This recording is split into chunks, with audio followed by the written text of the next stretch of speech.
അമ്മേ, ഇന്നെന്താ മുരിങ്ങക്കായ സാമ്പാറാണോ?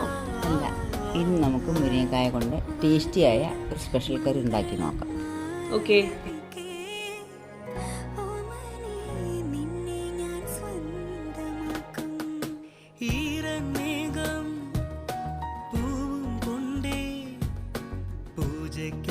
ക്ഷേത്രത്തിൽ പോകുമ്പോൾ പൂങ്കാറ്റും സോപാനം പാടുമ്പോൾ പൂക്കാരി നിന്നെ കണ്ടു.